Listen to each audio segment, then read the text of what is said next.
गणेशाय नमः। गुरुर्ब्रह्मा गुरुर्विष्णु गुरुर्देवो महेश्वर गुरुर्साक्षात् परब्रह्म तस्मै श्री गुरुवे नमः। त्वमेव माता च पिता त्वमेव त्वमेव बन्धु च सखा त्वमेव त्वमेव विद्या द्रविणं त्वमेव त्वमेव सर्वं मम देव देव। यहाँ पर गरुड़ जी का और श्री विष्णु भगवान का वृतांत चल रहा है, जिसमें भगवान विष्णु पक्षीराज गरुड़ को अपनी सवारी बनाते हैं। गरुड़ जी का वृतांत सुनकर उनके पिता महर्षि कश्यप मन ही मन बहुत प्रसन्न हुए और अपने पुत्र से इस प्रकार बोले। खगश्रेष्ठ, मैं धन्य हूँ। तुम्हारी कल्याणमयी माता भी धन्य है।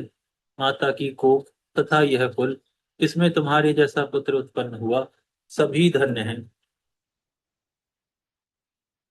जिसके कुल में वैष्णव पुत्र उत्पन्न होता है वह धन्य है।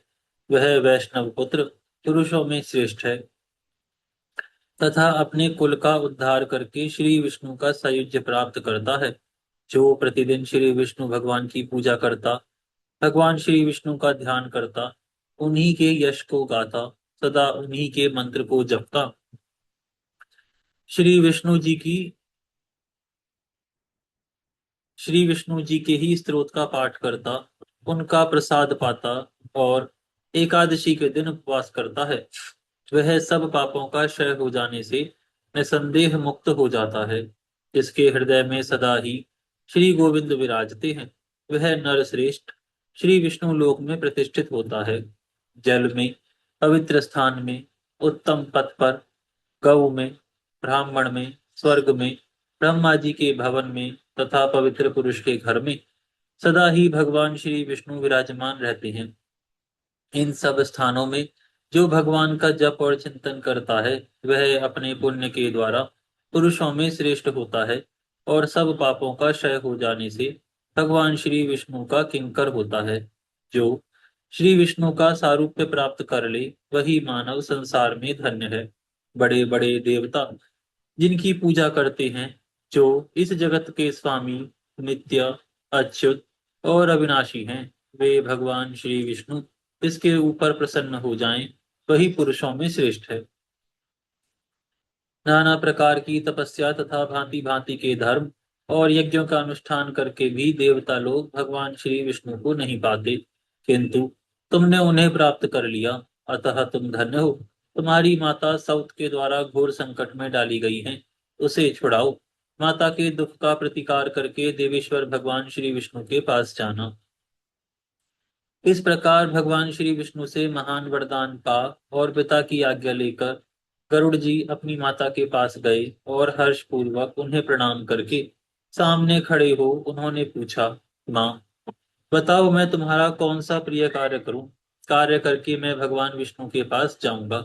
यह सुनकर सती विनता ने गरुड़ देव से कहा, बेटा, मुझ पर महान दुख आ पड़ा है, तुम उसका निवारण करो।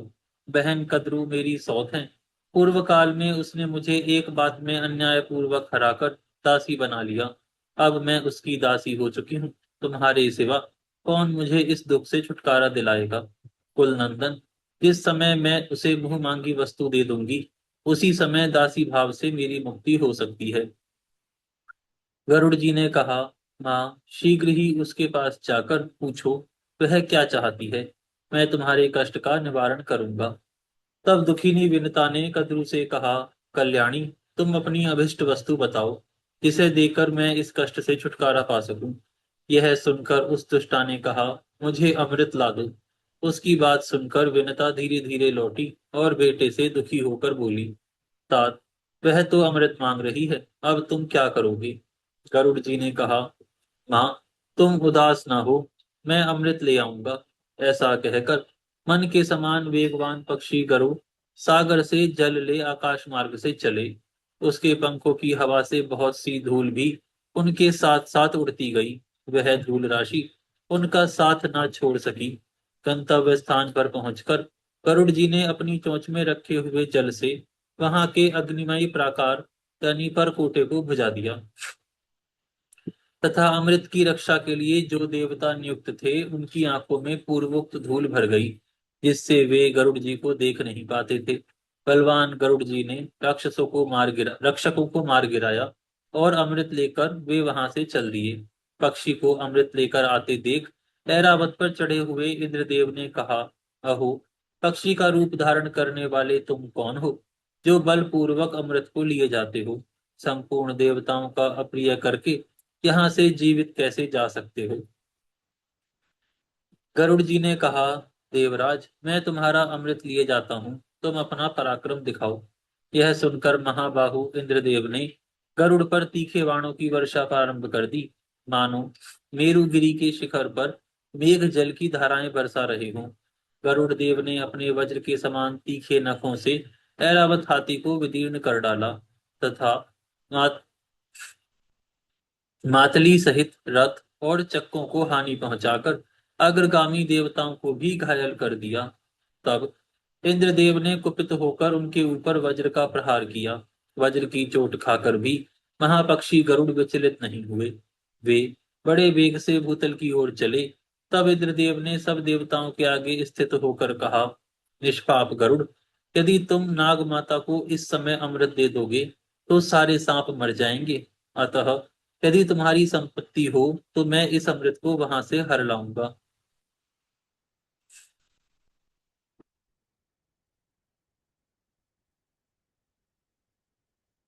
गरुड़ जी बोले, मेरी साध्वी माता विनता दासी भाव के कारण बहुत दुखी हैं।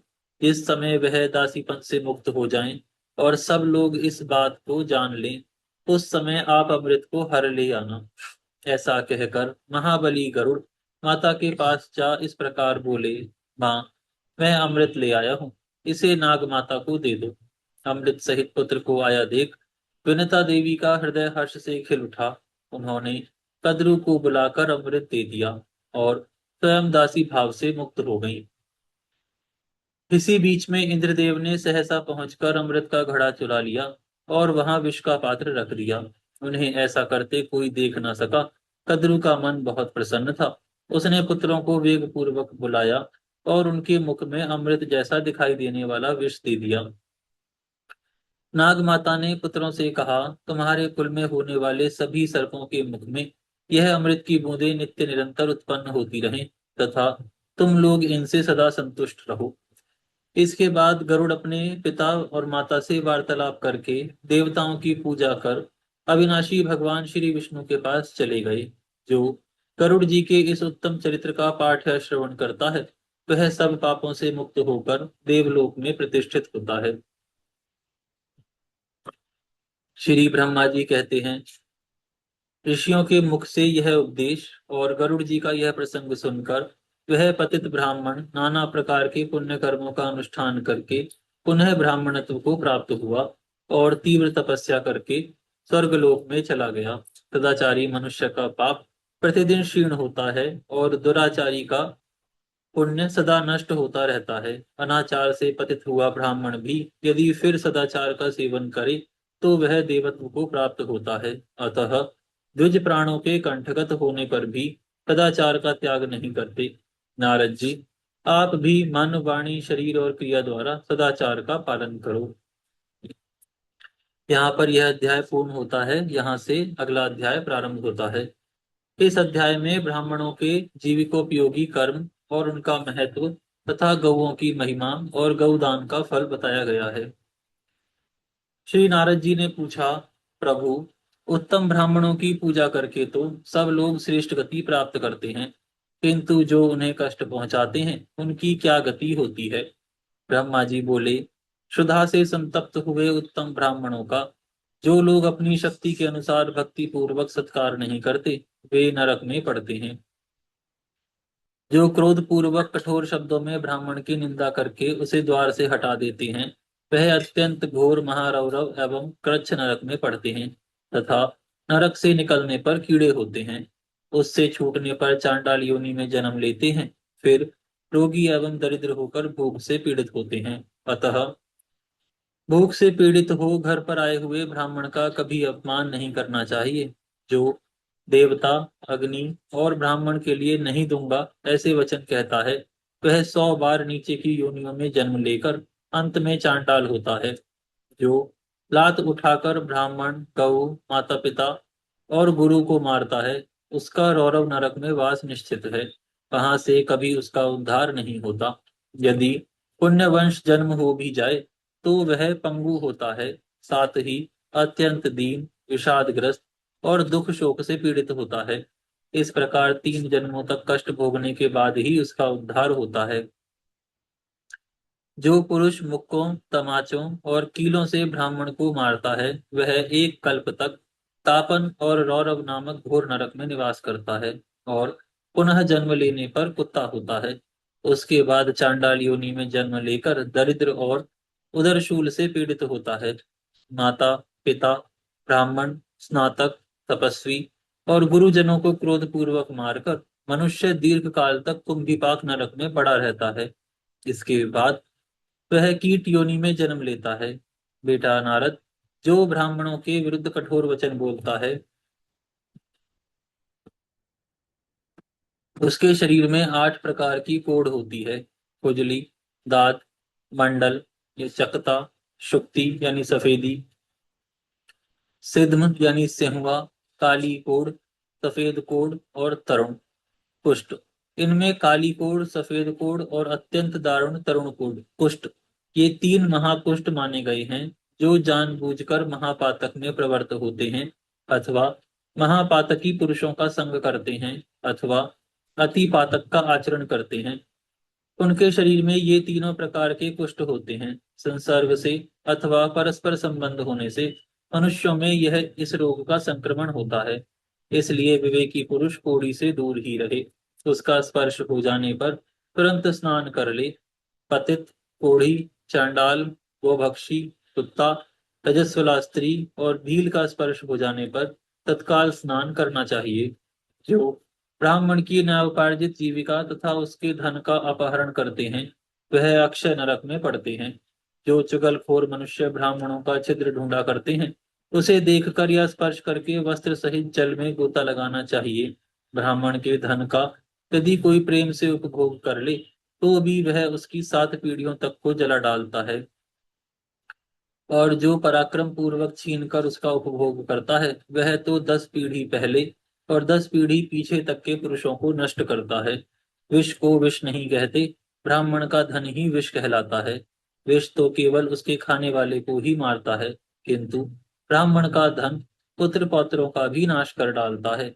जो मोहवश माता, ब्राह्मणी अथवा गुरु की स्त्री के साथ समागम करता है, वह घोर रौरव नरक में पड़ता है। वहां से पुनः मनुष्य योनि में आना कठिन होता है। श्री नारद जी ने पूछा, पिताजी, सभी ब्राह्मणों की हत्या से बराबर ही पाप लगता है, अथवा किसी में कुछ अधिक या कम भी? यदि न्यूनाधिक होता है तो क्यों? इसको यथार्थ रूप से बताइए। श्री ब्रह्मा जी ने कहा, बेटा, ब्रह्म हत्या का जो पाप बताया गया है, वह किसी भी ब्राह्मण का वध करने पर अवश्य लागू होता है। ब्रह्म हत्यारा घोर नरक में पड़ता है। इस विषय में कुछ और भी कहना है, उसे सुनो। वेद शास्त्रों के ज्ञाता, जितेंद्रिय एवं श्रोत्रिय ब्राह्मण की हत्या करने पर करोड़ों ब्राह्मणों के वध का दोष लगता है। शैव तथा वैष्णव ब्राह्मण को मारने पर उससे भी 10 गुना अधिक पाप होता है। अपने वंश के ब्राह्मण का वध करने पर तो कभी नरक से उद्धार होता ही नहीं। 3 वेदों के ज्ञाता स्नातक की हत्या करने पर जो पाप लगता है, उसकी कोई सीमा ही नहीं है। श्रोत्रिय, सदाचारी तथा तीर्थ तीर्थ स्नान और वेद मंत्र से पवित्र ब्राह्मण के वध से होने वाले पाप का कोई अंत नहीं होता। यदि किसी के द्वारा अपनी बुराई होने पर ब्राह्मण स्वयं भी शोकवश प्राण त्याग दें, तो वह बुराई करने वाला मनुष्य ब्रह्म हत्यारा ही समझा जाता है। कठोर वचनों और कठोर वर्तावों से पीड़ित एवं ताड़ित हुआ ब्राह्मण जिस अत्याचारी मनुष्य का नाम ले लेकर अपने प्राण त्यागता है, उसे सभी ऋषि, मुनि, देवता और ब्रह्मवेताओं ने ब्रह्म हत्यारा बताया है। ऐसी हत्या का पाप उस देश के निवासियों तथा राजा को लगता है। अतः वे ब्रह्म हत्या का पाप करके अपने पितरों सहित नरक में पकाए जाते हैं। विद्वान पुरुष को चाहिए कि वह मरण पर्यंत उपवास अनशन करने वाले ब्राह्मण को मनाए, उसे प्रसन्न करके अनशन तोड़ने का प्रयत्न करे। यदि किसी निर्दोष पुरुष को निमित्त बनाकर कोई ब्राह्मण अपने प्राण त्यागता है, तो वह स्वयं ही ब्रह्म हत्यारे के घोर पाप का भागी होता है। जिसका नाम लेकर मरता है वह नहीं, जो अधम ब्राह्मण अपने कुटुंबी का वध करता है, उसको भी ब्रह्म हत्या का पाप लगता है। यदि कोई आतताई ब्राह्मण युद्ध के लिए अपने पास आ रहा हो और प्राण लेने की चेष्टा करता हो, तो उसे अवश्य मार डालें। इससे वह ब्रह्म हत्या का भागी नहीं होता। जो घर में आग लगाता है, दूसरे को जहर देता है, धन चुरा लेता है, सोते हुए को मार डालता है तथा खेत और स्त्री का अपहरण करता है, यह 6 आतताई माने गए हैं। संसार में ब्राह्मण के समान दूसरा कोई पूजनीय नहीं है। वह जगत के गुरु हैं।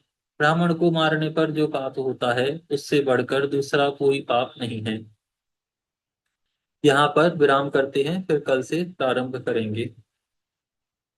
हे गौ माता, आप सभी देवी देवताओं की माता, सभी पुण्य का पुण्य, सभी तीर्थों का तीर्थ हैं। हम सभी आपको दंडवत प्रणाम करते हैं। आपकी कृपा सदैव हमारे ऊपर बनी रहे। धर्म की जय हो। जय हो। अधर्म का नाश हो। नाश हो। प्राणियों में सद्भावना हो। सद्भावना हो। विश्व का कल्याण हो। कल्याण हो। गौ माता, राष्ट्र माता, राष्ट्र माता गौ हत्या बंद हो। बंद हो। श्री पद्म पुराण की जय हो। जय हो। आज के आनंद की जय हो। जय जय हो। नमः पार्वती पतये हर हर महादेव। जय जय हो। श्री राधे श्याम। नमो नारायण।